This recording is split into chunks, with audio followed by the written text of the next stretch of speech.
Olá, tudo bem com você? Recentemente, o famoso ateu, escritor, biólogo britânico Richard Dawkins surpreendeu ao dizer que se considera um cristão cultural.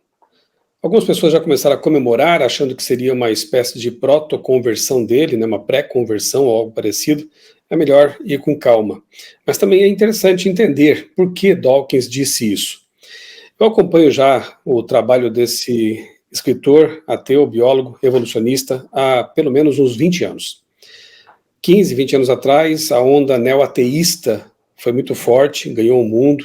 Nomes como Sam Harris, Christopher Hitchens, Dawkins, formavam aí o que alguns chamavam de os cavaleiros do neo-ateísmo. Neo-ateísmo porque parecia ser um movimento novo, mas na verdade eram ideias antigas, até um tanto requentadas, de grandes ateus do passado como Bertrand Russell e outros. Mas eles vieram com força, publicaram muitos livros, eu li vários deles, como por exemplo Deus um Delírio, Deus não é grande, enfim, tem vários aí, né? O próprio Dawkins, eu li A Magia da Realidade, O Deus um Delírio, O Gênio Egoísta, Escalando o Monte Improvável. Ele publicou bastante coisa, foi um escritor bastante produtivo, mas sempre enfatizando aí a questão do ateísmo, né? Me lembro que no livro Deus um Delírio, um calhamaço ali de cerca de 600 páginas, um livro bastante difícil de ler, não por suas ideias, mas porque é um livro bem intragável mesmo. Ele destila muito ódio ali contra Deus, contra a religião, todas as religiões.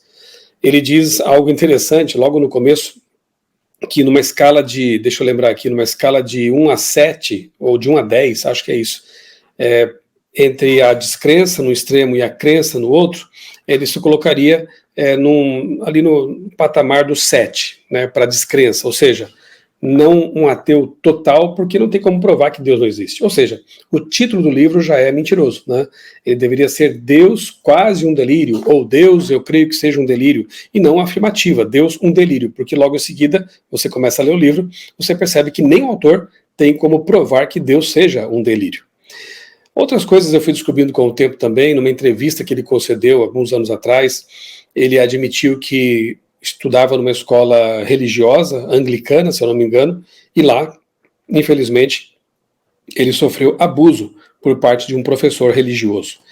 E quando li o livro de Armand Nicoli, um livro muito bom, com o título Deus em Questão, não me posso estar enganado agora, mas enfim, o autor, daqui a pouco eu lembro, o autor, faz tempo que eu li, analisa, o autor que é um psicanalista, ele analisa a história de Freud em contraste com a de C.S. Lewis. Dois ateus, C.S. Lewis acabou se convertendo, Freud, tanto quanto se saiba, não, e mostra que a experiência vivida na infância, especialmente ali com o pai de ambos, determinou muito do que eles acabaram, da relação que eles passaram a ter com Deus. C.S. Lewis se converte, perdoa o pai ausente, tinha uma relação complicada com ele, e aí é comum transferir isso para Deus, né? E Freud, como nunca se converteu, tinha uma relação bem estranha com Deus. Na verdade, é tipo assim, Deus não existe, mas eu odeio Deus. Nas cartas de Freud, a gente vê algumas coisas interessantes. Nessas cartas, assim, para amigos, que a gente vê certos traços, né, das pessoas, elas revelam mais coisas ali do que nos livros, necessariamente. Então, eu chego a pensar que essa experiência negativa, triste, que Dawkins teve com um religioso lá na sua infância, questão do abuso, pode sim ter determinado muito do seu sentimento para com Deus. Quando ele fala no livro Deus um Delírio, por exemplo, que Deus é um abusador, Deus é um genocida, Deus é mau, eu quase consigo ver o garoto Dawkins lá dentro da mente dele se revoltando contra aquele líder religioso que lhe fez mal e transferindo isso para Deus. Enfim, não sou psicólogo, mas já percebi nas minhas leituras que muito do ateísmo de muitas pessoas geralmente não tem que ver com argumentos racionais, mas sim com experiências, com subjetividades, ou até com coisas ligadas à infância, como esses 3 casos que eu mencionei aqui. Mas realmente surpreendeu essa fala do Dawkins, né, essa entrevista que ele concedeu, e eu quero ler com você aqui. Eu postei em meu blog outraleitura.com.br. Aliás, deixa eu explicar aqui um detalhe. Nesta semana não tem aqui a participação da doutora Maura Brandão, né, no nosso quadro Observatório das Origens. Ela está ocupada ali com uma mudança de casa, a correria está grande, então nessa semana ela não pôde estar conosco aqui para fazermos o nosso quadro, mas semana que vem ela volta, ok? Continue acompanhando aqui o quadro Observatório das Origens. Tenho aqui no meu canal e no canal dela também a gente coloca lá, e às sextas-feiras ela faz um podcast ali expandido com os temas que a gente aborda aqui no quadro Observatório das Origens. Acompanhe o canal dela também, que tem esse nome, Observatório das Origens. Doutora Maura é bióloga, doutora em ciências e uma divulgadora aí do criacionismo em nosso país. Vale a pena acompanhar o conteúdo dela. Muito bem, aqui está então o texto que eu postei, que eu reproduzi, na verdade, do jornal Gazeta do Povo.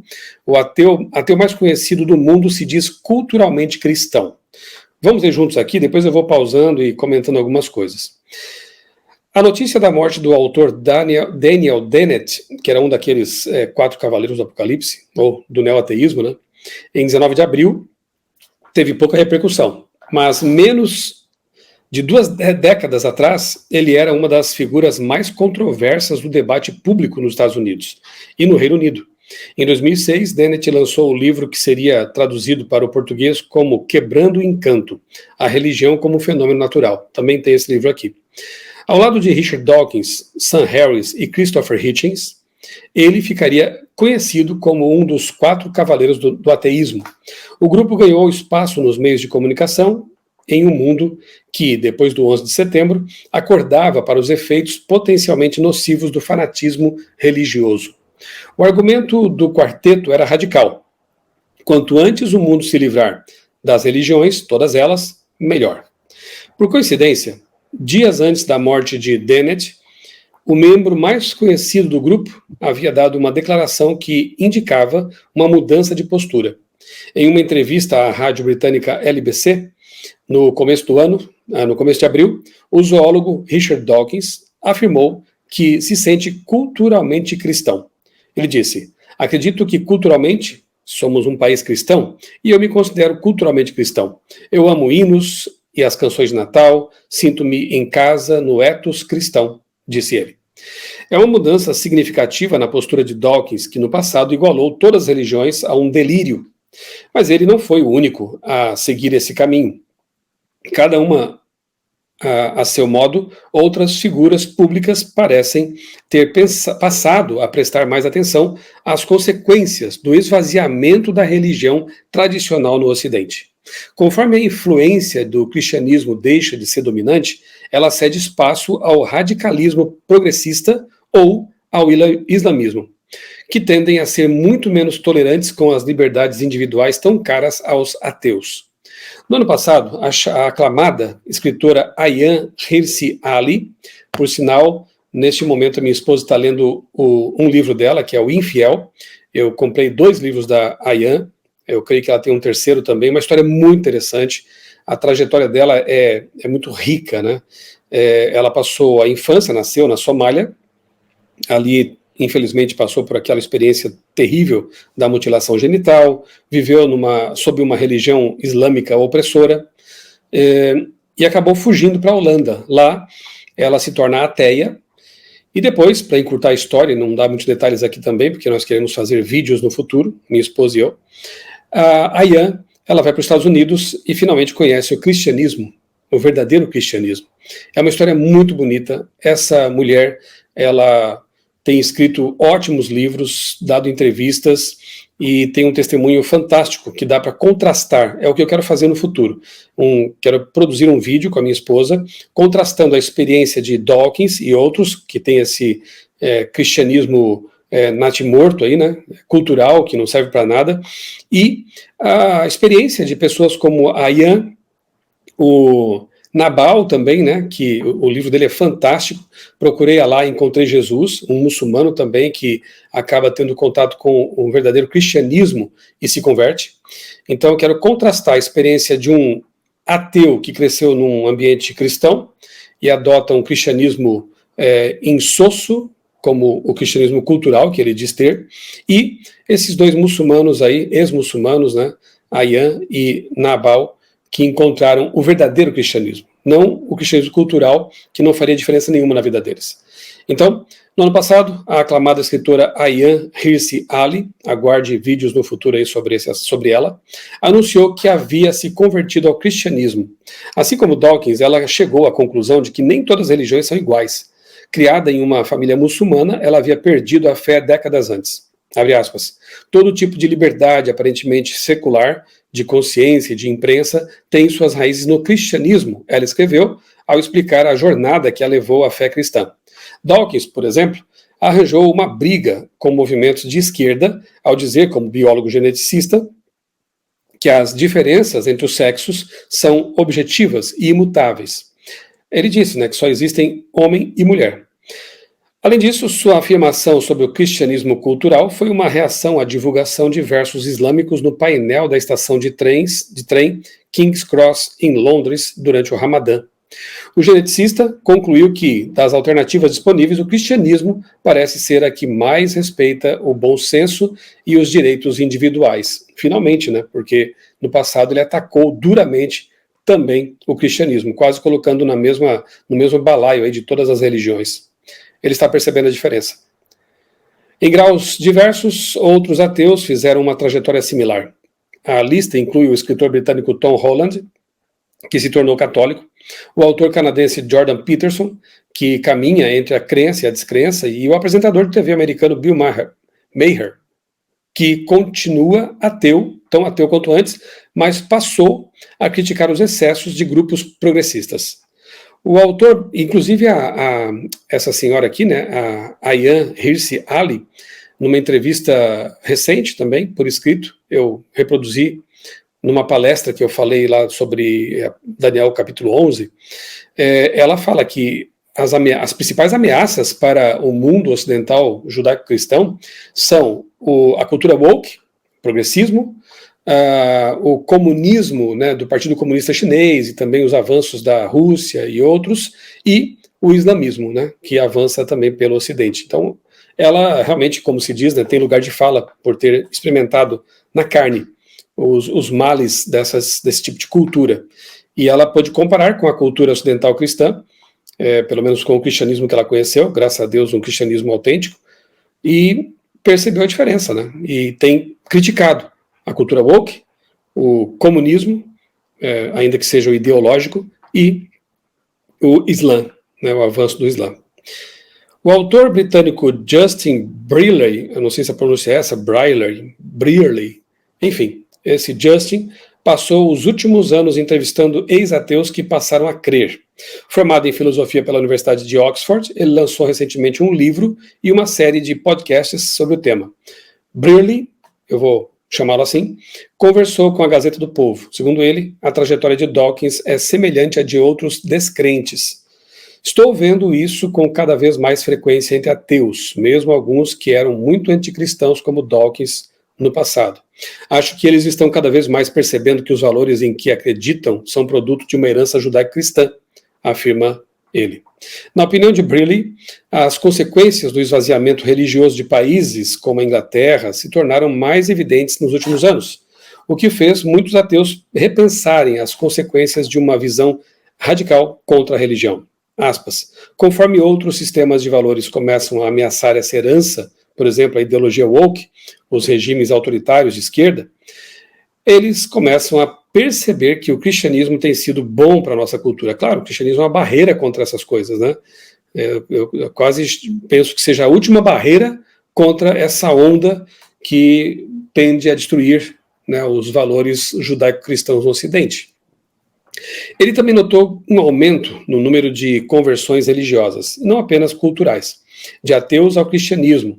Ele diz que o motivo mais frequente é o contato com cristãos que o ajudaram a desfazer preconceitos sobre a igreja. Eles têm contato com cristãos atenciosos e gentis que ajudam a superar seus preconceitos sobre o cristianismo e a igreja. Isso rompe a barreira e permite que eles comecem a levar o cristianismo a sério. Aqui eu faço um pequeno parênteses, eu vou até minimizar aqui a minha tela para falar com você cara a cara.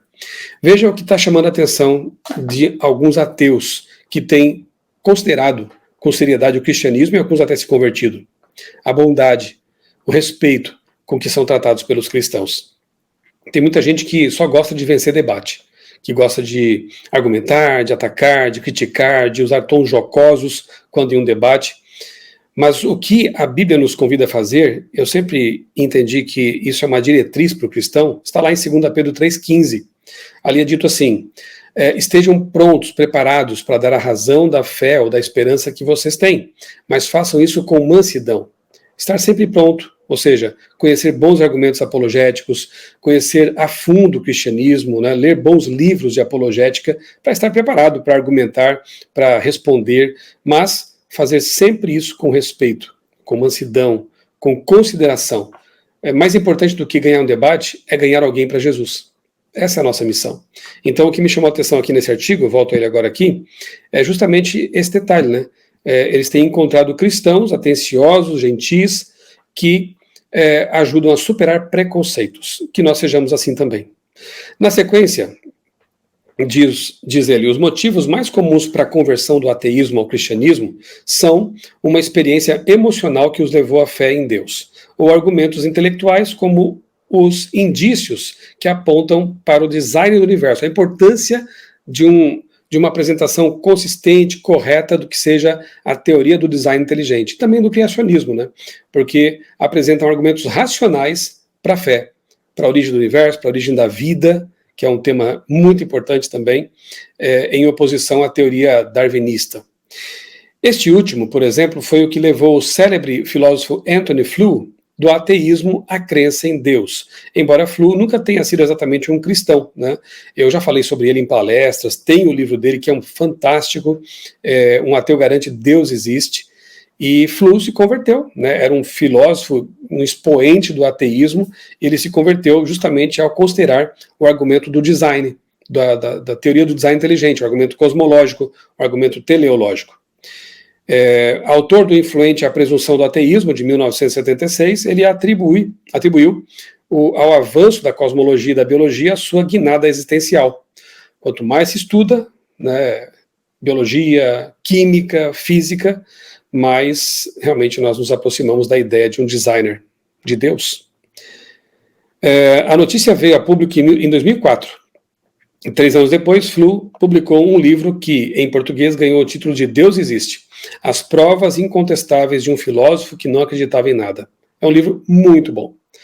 Um artigo científico publicado em 2019 pelo Journal of Religion and Society também investigou o que leva ateus a se converterem ao cristianismo.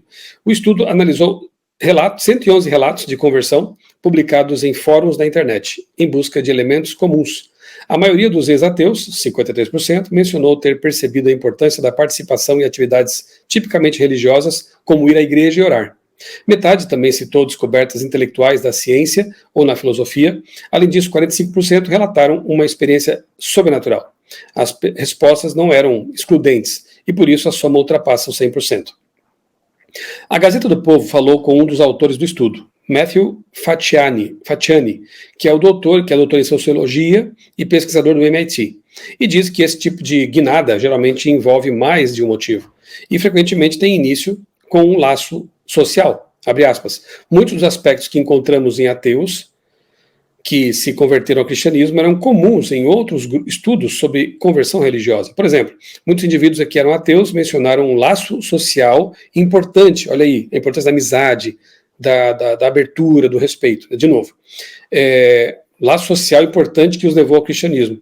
A necessidade de pertencer e encontrar uma comunidade é poderosa e muitas vezes norteia o que acreditamos, afirma Facciani.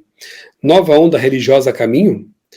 Há poucas dúvidas de que, de forma geral, os países ocidentais passam por um período de queda na religiosidade. Por outro lado, se é verdade que a religião tradicional continua em declínio, o número de ateus não cresceu na mesma proporção.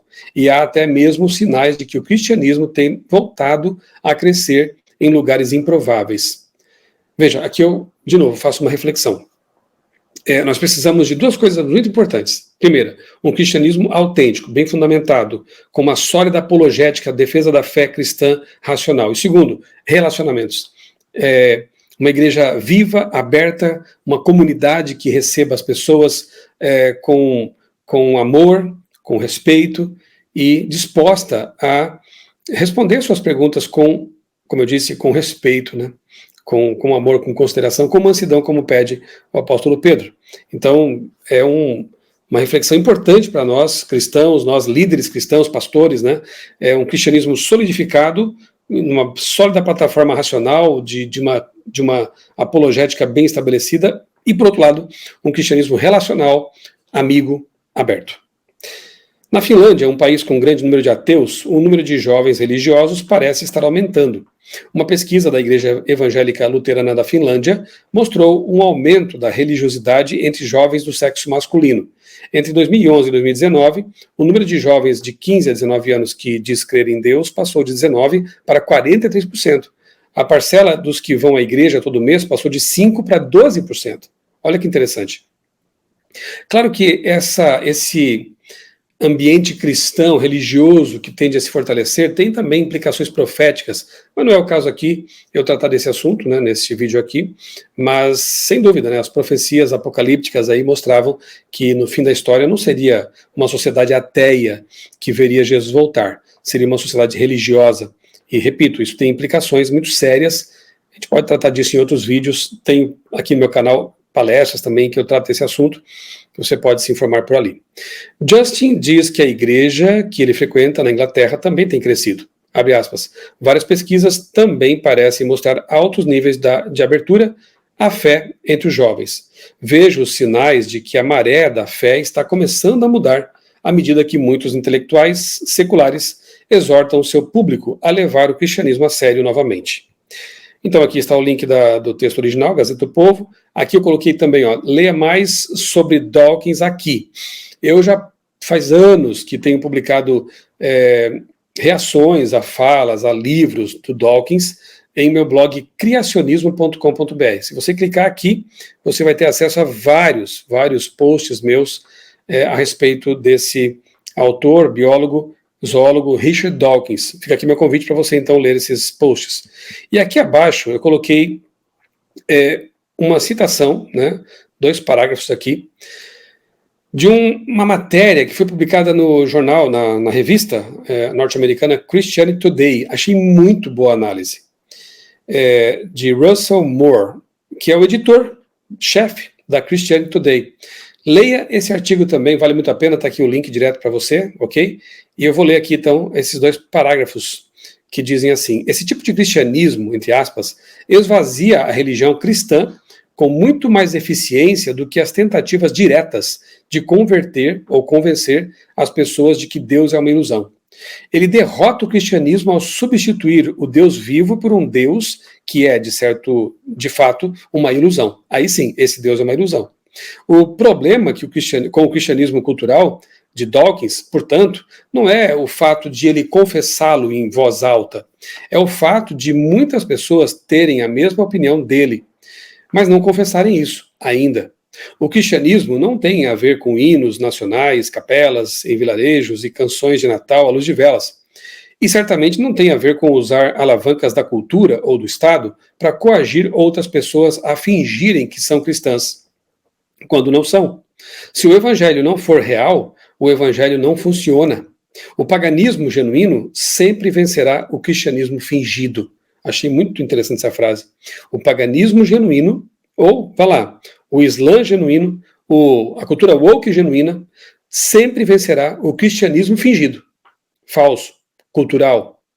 O apóstolo Paulo advertiu que nos últimos dias os falsos mestres lançariam mão de tudo o que as pessoas desejam: prazer, poder, pertencimento, ego, para introduzir um tipo de religião com aparência de piedade, mas negando o seu poder. O diabo é suficientemente inteligente para usar o cristianismo oco, cultural, a fim de nos tornar ateus a longo prazo, e também para perceber, melhor dizendo, que a melhor maneira de derrubar uma cruz é substituindo-a por uma cultura, uma coroa ou uma catedral, ou até mesmo uma árvore de Natal. Muito bom, fantástica essa análise, vale a pena você ler esse texto também da Christianity Today e pensar, analisar. Fica aqui meu convite para os líderes religiosos, para os pastores, refletirem sobre isso que eu falei, a necessidade de um cristianismo autêntico e de uma igreja aberta, uma igreja receptiva, uma igreja que não abre mão de valores e princípios, mas que recebe as pessoas para colocá-las em contato com Jesus e com o verdadeiro cristianismo bíblico. Precisamos refletir muito nisso. Eu estive algumas vezes na Europa, pude ver como se diz, com os meus olhos, né, redundância, a realidade lá.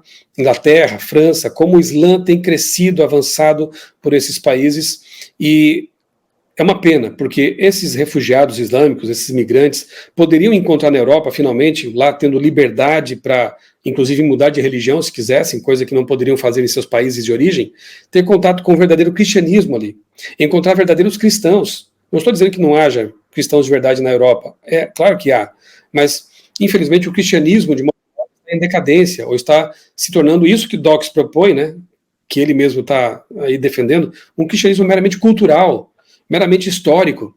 Se eles encontrassem, esses migrantes, um cristianismo verdadeiro e autêntico, quantos deles poderiam se converter a Cristo e encontrar a religião bíblica verdadeira? Mas não é o que tem acontecido. Eles têm se multiplicado porque têm muitos filhos, os europeus não querem ter filhos, eles geralmente são mais fiéis às suas tradições de família, entre as quais está a religião, e aí, por isso que pessoas como Dawkins estão ficando preocupadas ao ver o avanço de uma religião que não concorda, não combina com aquilo que eles pregam também, que é a liberdade de escolha, liberdade religiosa, liberdade de imprensa, liberdade para você seguir o seu caminho, né? Seja lá o que você queira fazer da sua vida. Enfim, que as pessoas despertem para isso, que haja um reavivamento na Europa, oro por isso, para que o cristianismo verdadeiro e autêntico, que Ayaan, que Nabal e tantos outros têm encontrado, faça a diferença na vida delas e elas encontrem a verdadeira liberdade que há em Cristo. E esse cristianismo autêntico seja uma barreira contra as ameaças culturais, religiosas, políticas, ideológicas que estão ameaçando a nossa sociedade. Fica aqui essa reflexão e na próxima semana teremos mais um vídeo aí do nosso Observatório das Origens. Um abraço e que Deus abençoe grandemente a sua vida e também a sua família.